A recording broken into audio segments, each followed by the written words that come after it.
Did you know that one of the best ways to bring deals in for your real estate investing business is networking? It's building relationships. Yes, of course, with your motivated seller leads and that sort of thing, relationship building is always a really, really big factor of being able to buy a house at a deeply discounted price. However, if, let's say, for instance, you don't have money, maybe you're starting off in the business, you're trying to generate some deals and that sort of thing, maybe you're driving for dollars, spending your time in your marketing instead of dollars because maybe you don't have a budget or whatever. One of the best ways to be able to market without having to spend money and spend some time is networking. It's building relationships. Now, I get it. Like if you're working a 9-to-5 job and you get off at 5 o'clock and you're like, the last thing I want to do is go to a networking event at 8 o'clock and then talk to people till 9 or 10 or whatever. I get that. But guys, listen, early in the days as we're building our businesses, it's very vital to be able to spend that extra time building relationships. That ultimately is the biggest contributor to a lot of people's successes that you're going to see on this podcast.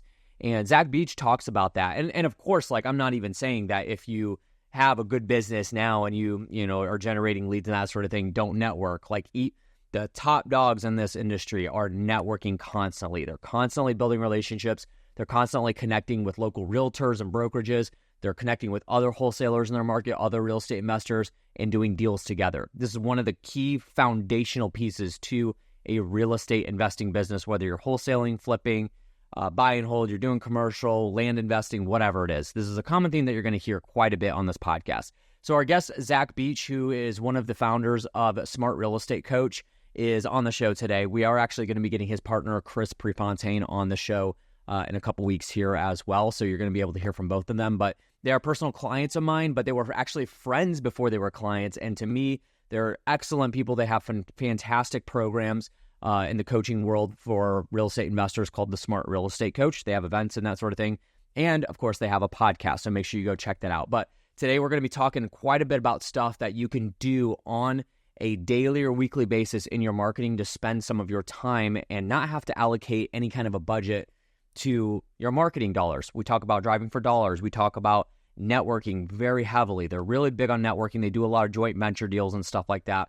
And it is a really big deal for a lot of people to be able to bring in deals, generate that income without having to spend those marketing dollars. So that being said, I hope you enjoy this episode. This is going to be a really deep conversation about networking, about building relationships with other real estate investors. You can't go in at this alone. You can't do it by yourself.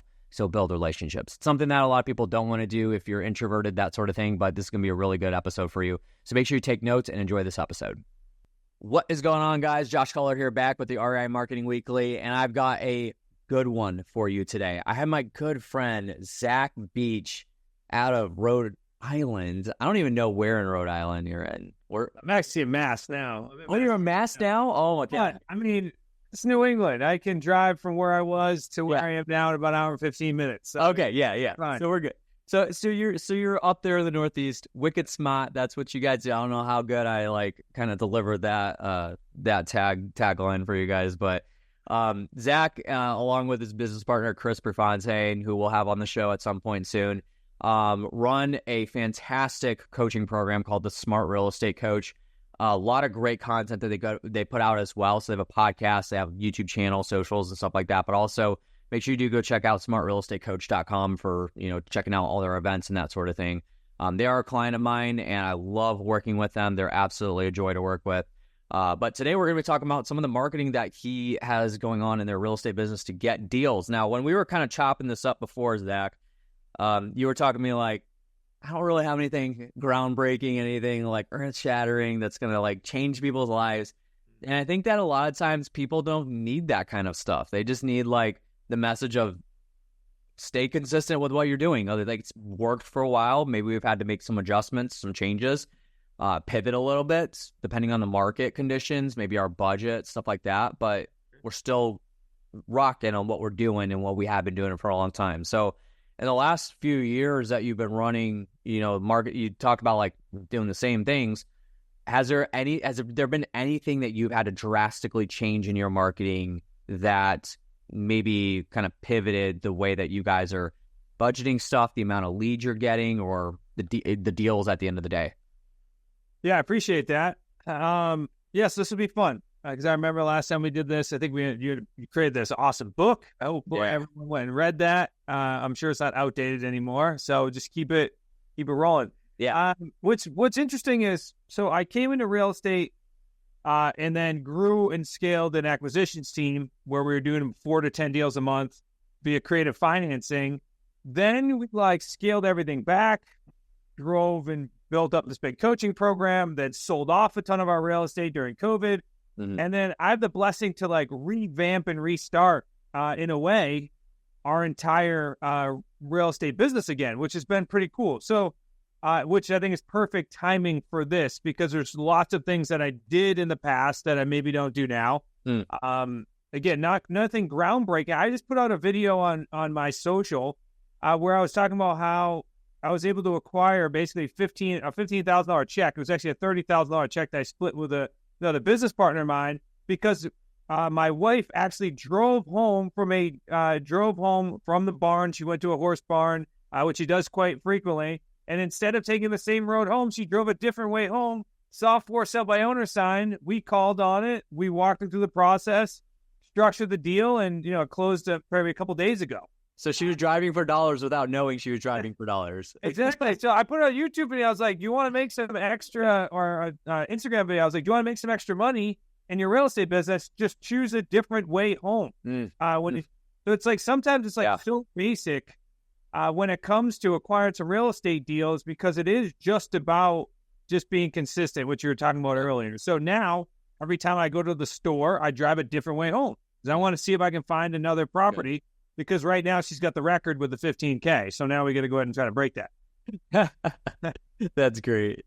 But it's been interesting, being in this for about 10 years. There was a lot of freedom that we had a couple of years ago, right? Mm-hmm. When I first started, I could utilize a slide broadcast. So I could just download an entire list of people and then go ahead and put out a massive voicemail broadcast. And I used to do that in the morning. So throughout the course of the day, I'd get phone calls and I'd just generate leads. I was able to generate, 30, 40, 50 leads in a very short period of time from just a slide broadcast. Or we used to do giant group text messages.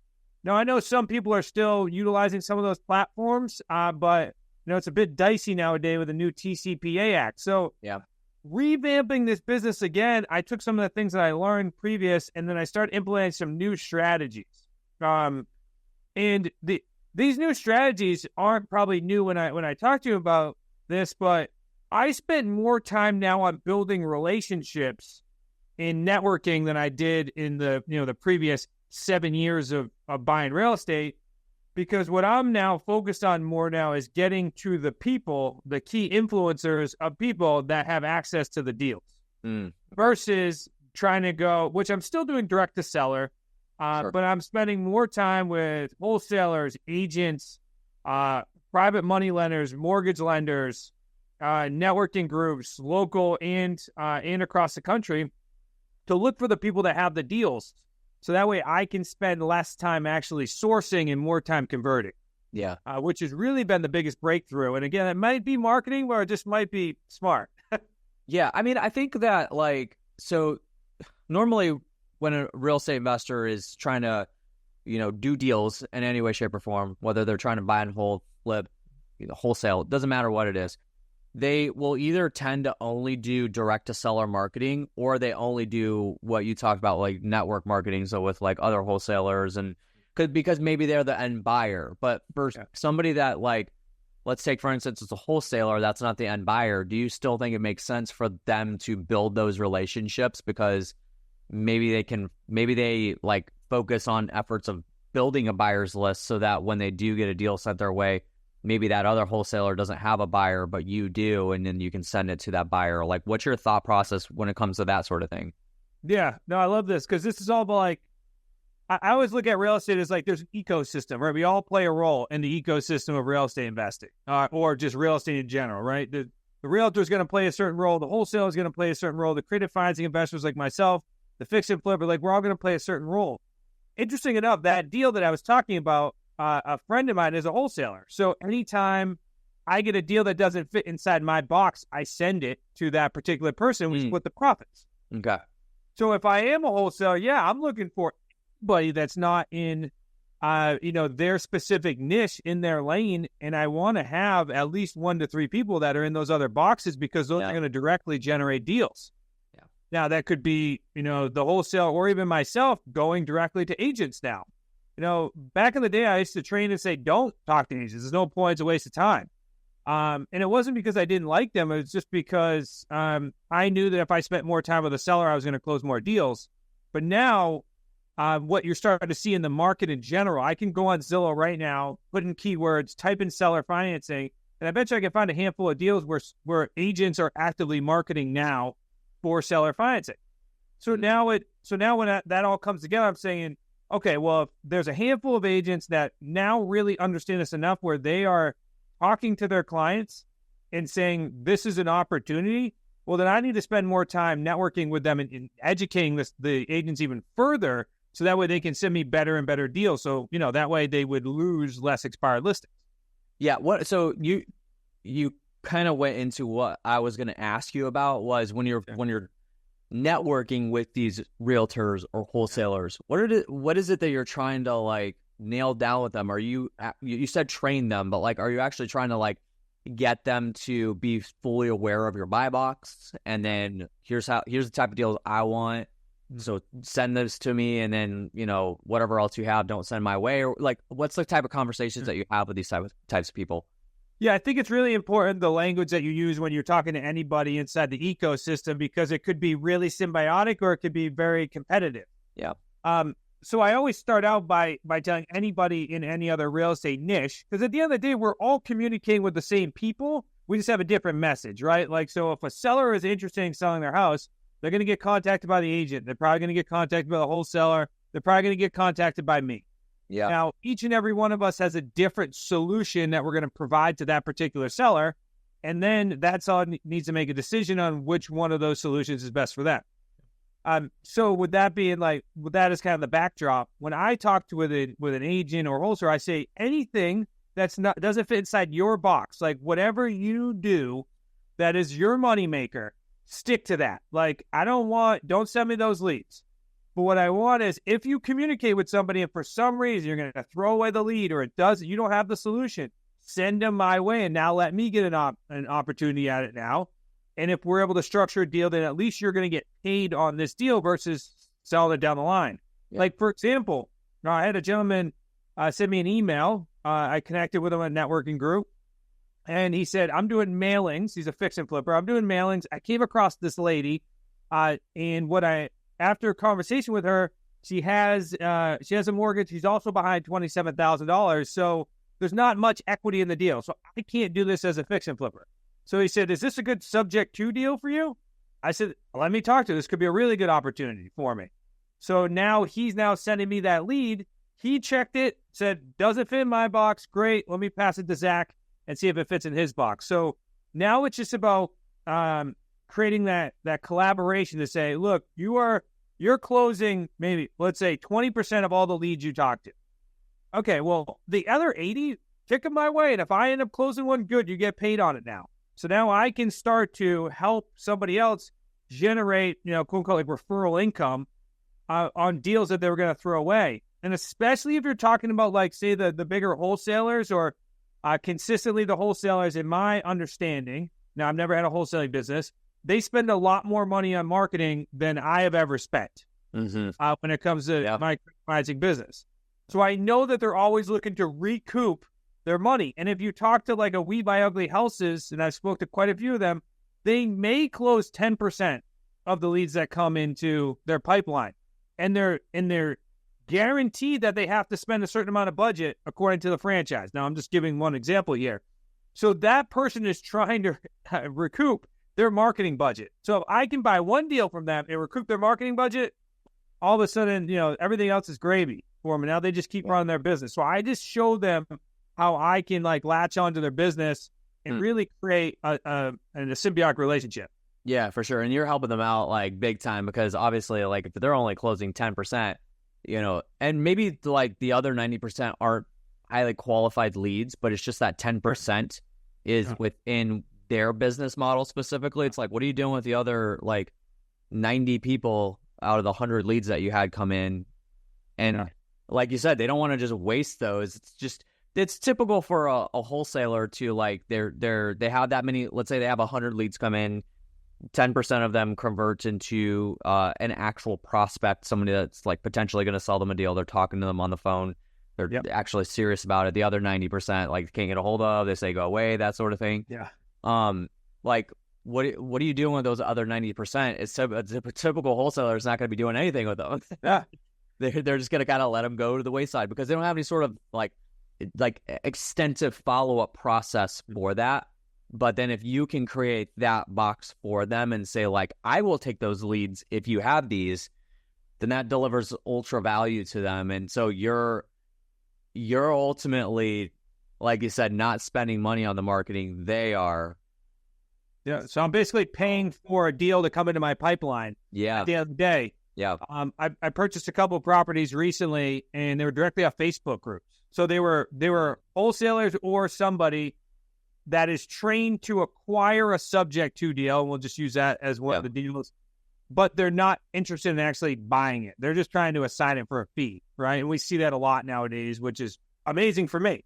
I'm happy about that. So the reason I bring this whole thing up is because, like, I'm running a big coaching business, and I wanted to revamp the real estate investment side, and I'm doing it with very little time right now as a revamping, because I'm not the type of person, in full transparency, says, all right, look, I want to go start a business. I'm going to go dump a bunch of money into it. I want that business to be bootstrapped from the ground up. It's always how I built it. So I said, all right, well, let's go get some deals. And how can I do it in the most quickly, the quickest way possible with the least amount of time? And that was, all right, go find people that have deals, and then close the ones that they can't close. And now we got deal flow coming in specifically from that army or that group of people that are out there.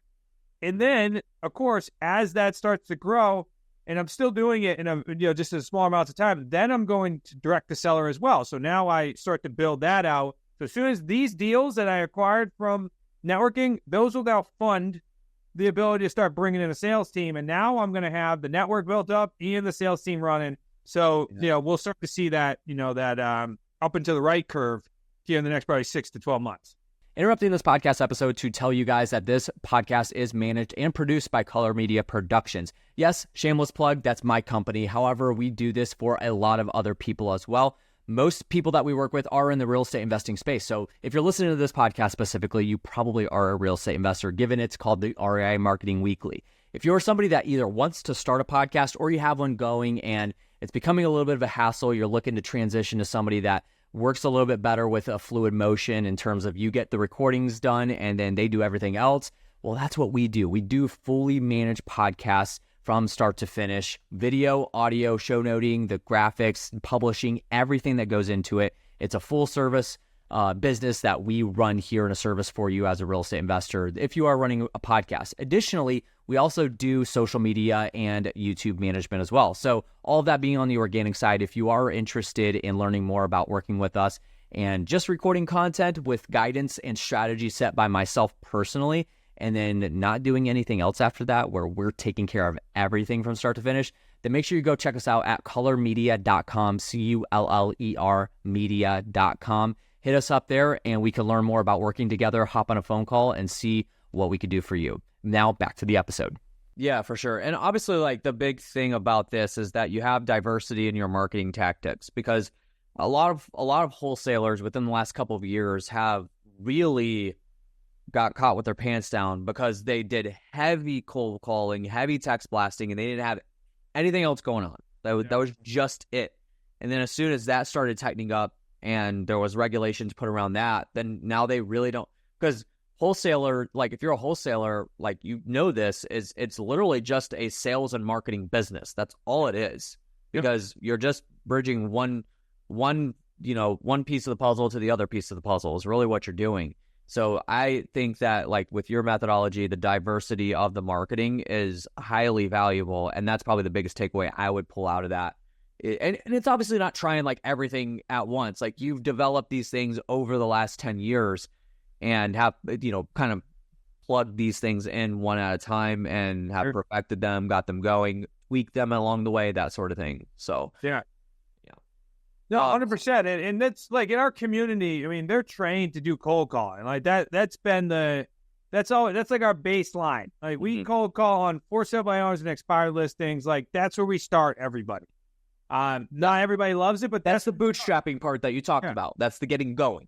Yeah, it's very inexpensive. So start there, get some deals, then start doing mailings, because then mailings become more expensive, and then you start doing that. I wanted to test it. I said, let me start with networking first, drive some deals, then have cold calling as the secondary. Then we'll start hitting some direct mail pieces, especially as we acquire and sell the deals right in that area. Then I'll do like a neighborhood campaign to say, hey, look what I just got for this person.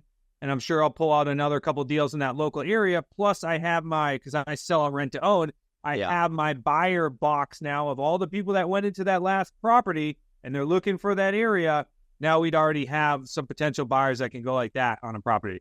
Yeah, that's fantastic. So one thing I want to pivot to, there's a little bit of a line of conversation here, but one thing I do want to pivot to is obviously with the coaching business, you get to see a lot of different things that people are doing within their business. So from a marketing tactic, obviously, like there are certain things you mentioned, you start them off cold calling, and that's where you want, because they're bootstrapping. It's one of those things that like I'll come back to my question, but obviously like I had this interview with Andrew Newland out of Springfield, Missouri, and that podcast episode should be out by now. And one of the things he brought up was, when marketing, there's typically two ways to approach it: is you're spending your time or you're spending your money. Yep. Cold calling, you're spending your time because you are actively picking up the phone, calling, and maybe you have to pay for like the system and stuff like that. But it really doesn't, like a mail drop costs you money. That's what costs you money, is to put that out. And obviously, like if you could do a 1-2 punch with spending your time and money, that's obviously going to be the best balance between the two. But you got to start somewhere. So, like with your students, with the people that you're working with in Smart Real Estate Coach, what are some of the things that are working best for them in their marketing tactics, maybe even outside of what we've talked about already, that you could really highlight? Yeah, some good questions. So, again, start off with cold calling. This is kind of our progression.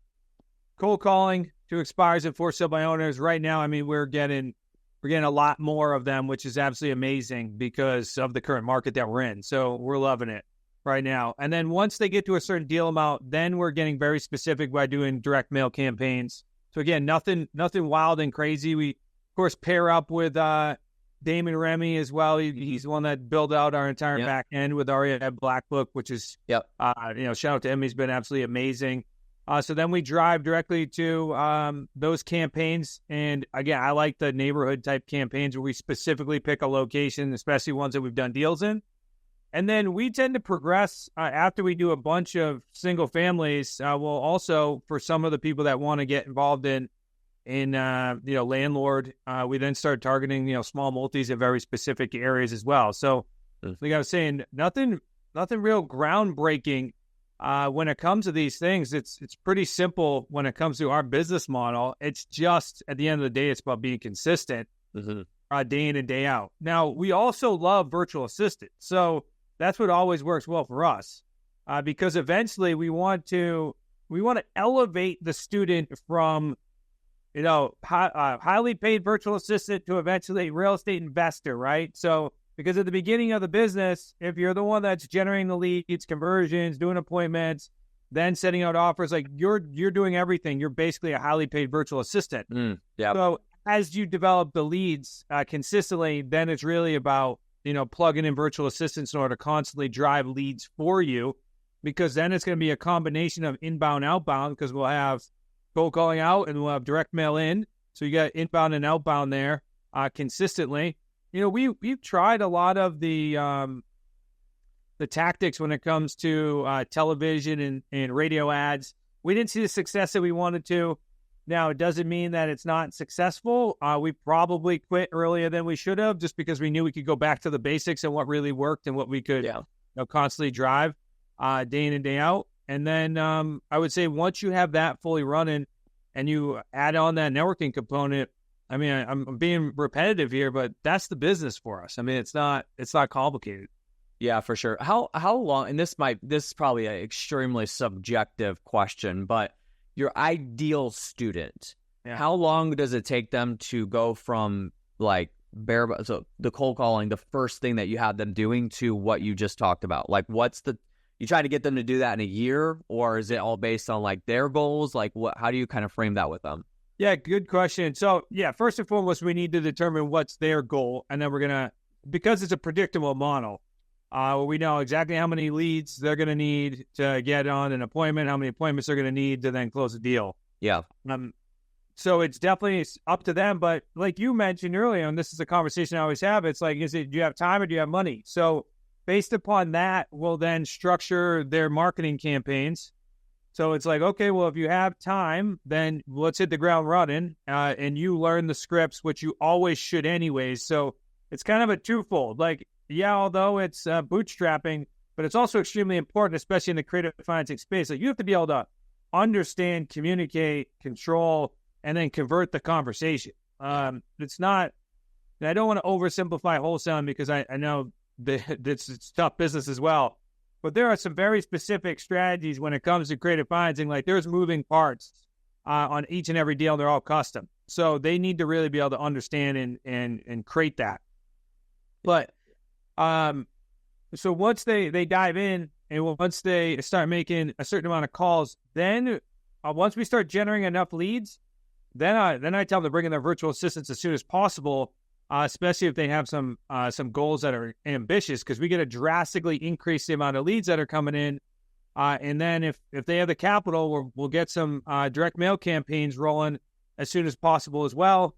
And then even we kind of throw this in there as well. We used to have a field agent program. So it's basically like getting people to drive for dollars for you as well. I used to post Craigslist ads. I had like 20 people out there finding deals for me on the ground, consistently paying like $5 to $10 a lead.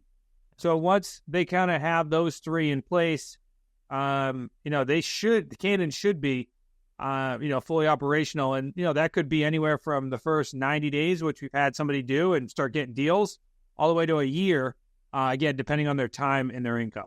Yeah, it's hilarious. I'm laughing because like some of these things that you're talking about, the long time ago now, when I was working with Gary Harper and David Richter and some other names that are in the wholesaling company that we were in, where I, got my grounds in the real estate investing space.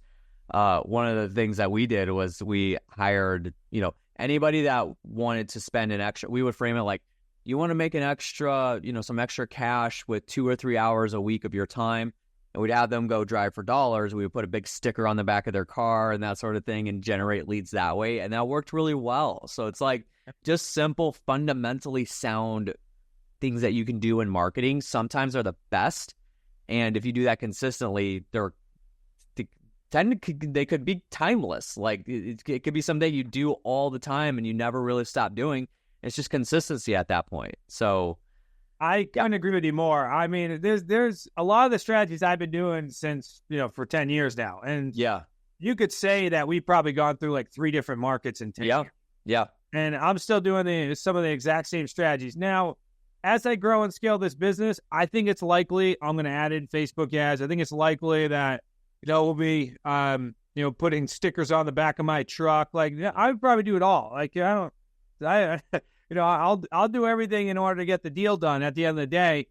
But I believe right now, because of all the restrictions when it comes to calling and texting, that I honestly believe that the biggest strategy right now is collaboration. Because you're not going to run out. Like if you had 20 wholesalers and they're all prospecting all the time, then there's no way that you're not going to grab a deal or two a month. And that's not, and then that costs you nothing other than the deal that you got to pay for, plus zero liability because you're not the one that's involved trying to do the marketing. Right. I truly believe that's the timeless strategy, because as the United States continues to put more and more restrictions on calling and text messaging, the only other real strategy we have is inbound, anything that's inbound marketing, which is going to really crush a lot of the people that are going to try to bootstrap, because it's really hard to go, number one, to put together, a couple $1,000 campaign, which is typical if you're going to do a real campaign, because it's not like you're just going to do one. It's like you do a postcard and then you do a letter, a long form letter, and then so there's a step-by-step process when it comes to that. And I think that crushes a lot of people unless they have, unless they're attached to the network of people that are directly driving deals. Yeah, absolutely. Some of the best marketing that you guys can do is networking. That's the thing that everybody needs to understand, but very few people actually want to do because it takes time for them to do it. And it takes them being nice and being nice to people. Let me say this. I'm the Northeast. You're like, you hate it. It's not like, I tell people all the time, the last thing I want to do at 6:00 at night is to now drive to a networking event. Yeah. And then talk to a bunch of people until 9:00 at night. That's not what I want to do. But I can almost directly relate deals and revenue to conversations that I had in that call. Before we got on here, I went and spoke to a hard money lender, but he's also a mortgage lender as well. And I was like, hey, if you end up having anybody that's defaulting on your loans, give me a call because I could just buy those properties subject to those mortgages, and then I'll just keep them current, and you don't have to worry about trying to foreclose this guy. You can make a direct connection to me, and now we'll handle it. Now, I can't tell you that I've gotten a deal directly from that, but I can't say that it's very likely that one connection could generate to hundreds of deals over the next 10 years. Oh, yeah, for sure. All we really need. So we actually walked through this exercise, and if you have it, I'm part of one of those networking groups. And the exercise is basically like, who's your top 100 people that you need to be connected with? You can start with 10, but there's typically for me, it's who's the top people that may have the end deals. Financial advisors are really big for creative financing people because they know everybody that owns assets and they know people that are trying to retire. So seller financing deals are super prevalent there. As well, you got your mortgage lender, especially for the rent to owns or the defaults. You get your wholesalers, you get your realtors. If those are the categories that I need, then it's who's my top 5 or 10 people in each category, and then I just work those relationships. And it's easier to work those relationships because you're not dealing with any type of TCPA Act or anything like that. You can text them, call them, do whatever you want. And you're like, hey, what's going on? What deals do you have in your pipeline? How can I help? And work those 100 people, and you didn't do any other prospecting, which I don't recommend, but you could, and you could still generate deals consistently. For sure. That's gold. Yeah, that's incredible. We could spend all day on this, and it does take energy. It does take time to be able to do it, but it is definitely worth it. And it creates so many more opportunities outside of just bringing deals to you. Which you know, Zach, because of how much emphasis you put on this, but it just brings an immense amount of opportunities, plus the deals, and then money follows all that stuff. So it's just a Josh, it's the beauty, right? Because I have my lane, right? Mm-hmm. But I know if there's deals that are coming to my pipeline, I now have JV partners with different ones. I recently did a 3-family.